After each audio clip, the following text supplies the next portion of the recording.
Next, we'll kind of talk about lighting, and we're going to talk about lighting more as I get into the processing portion of everything, but we're just going to touch on this real quick.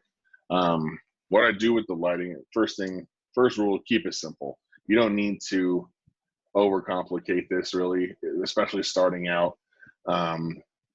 Even to me, using 2 or 3 lights at a time, I still keep it simple. But I can manage multiple lights. I'm comfortable with that. I don't try to do too much at first. If one light is all you can manage at first, then that's fine. You can do multiple frames and get everything you still need without having to introduce multiple flashes, because I know it can be daunting at first working with multiple lights. But once you get comfortable, introducing more lights can actually help you kind of speed up your, less flash frames and whatever. And that's how I was able to kind of get some of the flash frames that look almost like finished images, is multiple lights. So what I try to do is I try to mimic the existing light. So whatever light is actually there, I'm trying to either mimic that or improve upon it, right? And that's the second step, improve the quality of light. If there's any way to improve it, and I'll show you an example, but sometimes if the light's too flat, like you can always use flash to help create that depth. And then just the tip is watch out reflections and shadows, because those will kind of give away that we're using flash. Some photographers don't care to fix any of that stuff, but that's not me. Here's an ambient shot that needs help, right? So the light in this is super flat and super dull.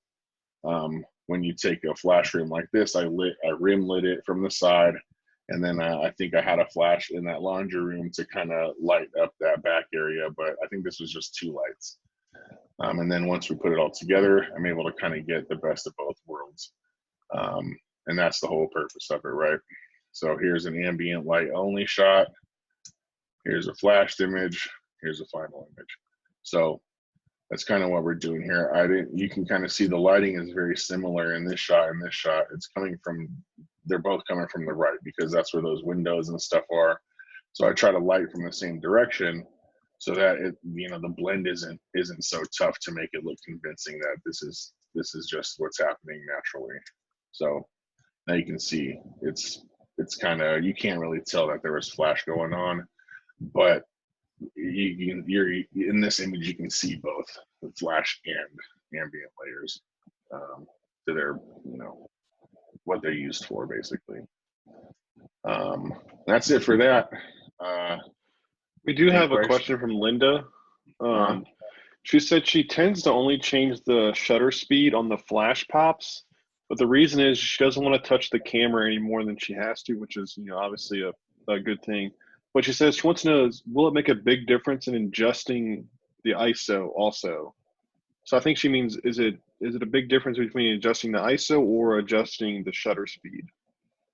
That's kind of like what you do, right? You would just go change your shutter speed and not really touch your ISO. Yeah. If you're shooting at 640 for the entire time, I would say that just changing your shutter speed would be fine, because that's kind of like what Phil does.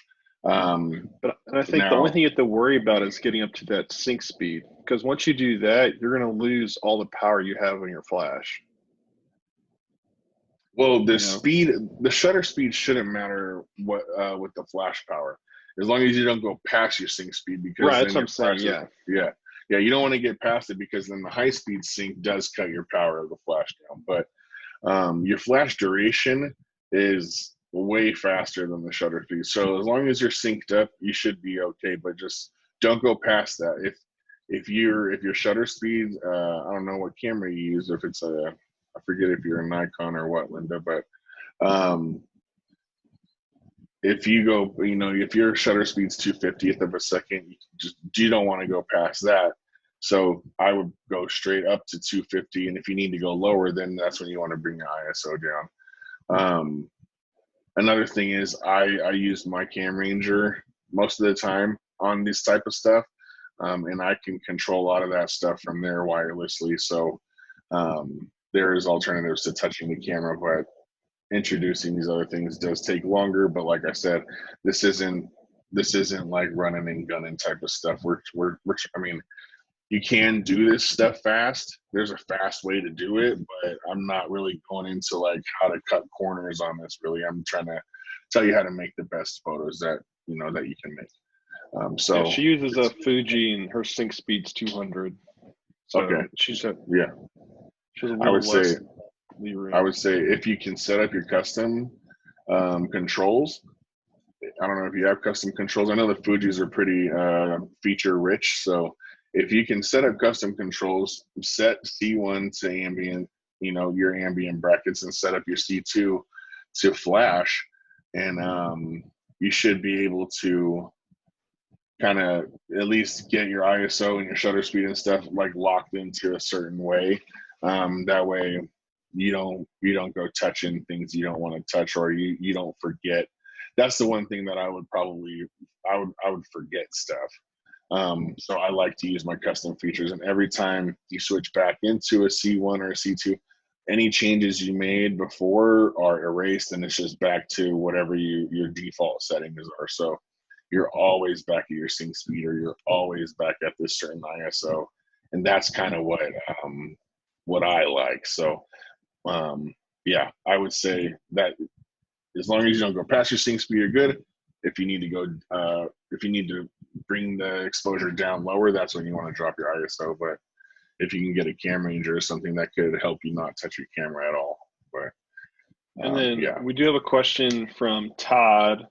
He says, when you're shooting your ambient bracketed shots, he says, where do you start? Like, are you using the histogram, or where in the frame is your starting point? So are you looking at a certain portion of the frame to say, okay, I want my starting point to be the windows, you can see through them, or I want them to be blown out?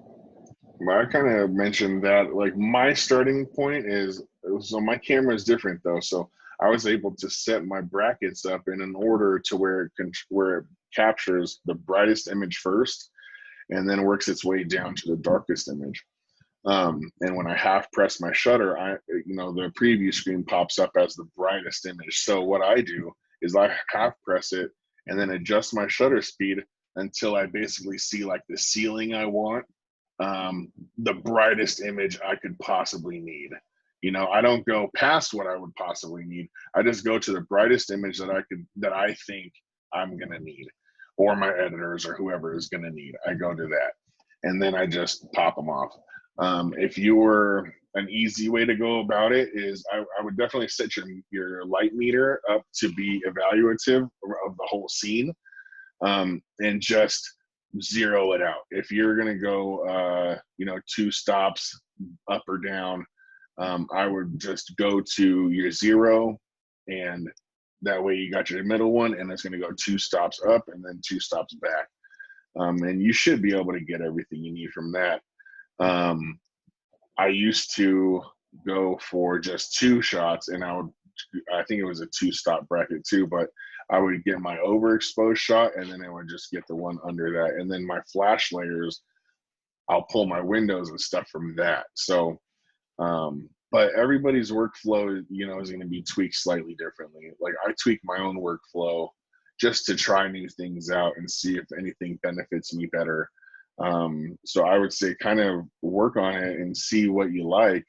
But there's, we're not dealing with film. So if you need to capture 7 bracketed images, like, do it, I'm not worried about my shutter doing out, like, just, if for the sake of like making the best photo, or if you're unsure or anything, just get as much as you need to get. But otherwise, I mean, if you're comfortable with that sort of thing, look at your settings and just kind of see what makes sense. I really like having it as the brightest image first, because I don't go any brighter than I need to. And then it'll go all the way down and get the darkest stuff so my editors or whatever, if I need to grab a sky from a window, I can do it, but yeah, you think that answers it? Yeah. I mean, I don't even shoot brackets for my ambient. Oh, Phil, you muted out. All right, well, I'm going to continue on while Phil gets that all dialed in. So I'm going to go into, oh, there you go. I was gonna say I don't shoot brackets for my stuff just because I would like to do the C1 and C2, but the Cam Ranger doesn't allow Sony's to do that, so I can't switch back and forth. So it's a manual dial on the camera, and I don't want to touch it. So I just do because I use Godox or Flashpoint systems, and if I shoot ambient with the trigger on, it changes the aperture value all over the place, and it'll be like it'll go to f4 to f11. It just doesn't stay the same with the flash trigger on, so it messes everything up. So I have to turn the flash trigger off, or I just turn up the shutter speed up or down just to get how I want the ceiling to look. That's what I do. So it's completely different. We do have a couple other questions. Kevin wants to know, do you have your white balance on auto the whole time? Yes. Yeah. And then we had a couple questions on tilt shift lenses. I figured we could answer that at the end, and you could show some examples of why you would use that or how you would use it. Yeah. Actually, when I go through the example images, some of them are shot with the tilt shift lens. So maybe that'll be a good time to jump in and kind of have me explain a little bit more. What's the question, just so I have a heads up? Just if you have tilt shift lenses and why you would use them. Okay, cool.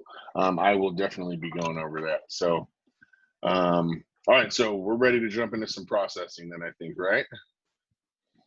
Yep. Cool. All right, let's back out of this bad boy. And I'm going to jump over here.